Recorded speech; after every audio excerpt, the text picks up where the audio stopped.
A man accidentally ate a red apple. He immediately felt dizzy, and two massive antlers instantly sprouted from his head. He desperately tried to pull the antlers off, but no matter what he did, they wouldn't budge. Just as he was distressing over this, he came across a tree bearing green apples. Seeing those tempting green apples, he couldn't resist the temptation and took a bite. The antlers fell off on the spot. Turns out that was the antidote. The man suddenly understood everything and picked a basket of apples, ready to go back and get revenge on the princess. Not long ago, this man had been just an ordinary soldier. That day his luck was terrible. A pile of cow dung he'd kicked went flying straight into the commander's wife's mouth.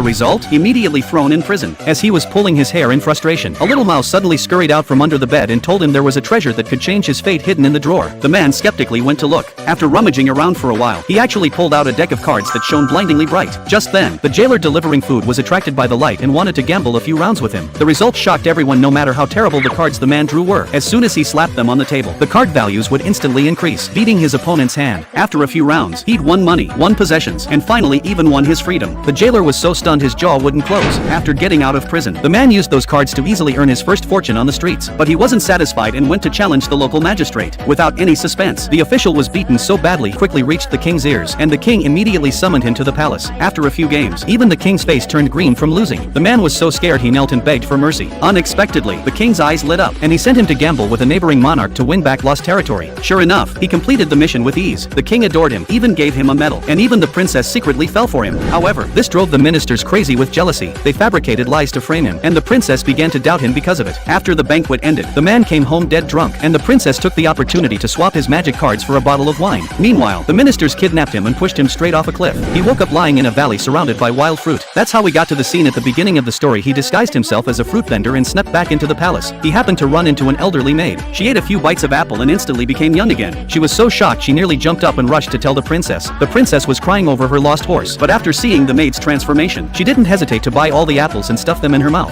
The result: the next second the maid turned around and was scared unconscious, because on the princess's head, two massive antlers had grown. The king summoned all the famous doctors, but no one had a solution. Just then, the man disguised himself as a doctor and mixed into the group. He first pretended to check the princess's pulse, taking the opportunity to retrieve the deck of cards that had been swapped. Then he handed her a green apple. The princess took a bite, and the antlers instantly fell off. She was so thrilled she could barely stand, swept up all the remaining apples, and even her figure became more attractive. The man was completely stunned on the spot. He removed his mask and revealed his identity. The misunderstanding was immediately cleared up, and the two embraced again. The king heard the commotion and arrived, and seeing this scene, finally showed a satisfied smile. That magical deck of cards, having fulfilled its mission, ready to continue changing the fate of the next unlucky soul.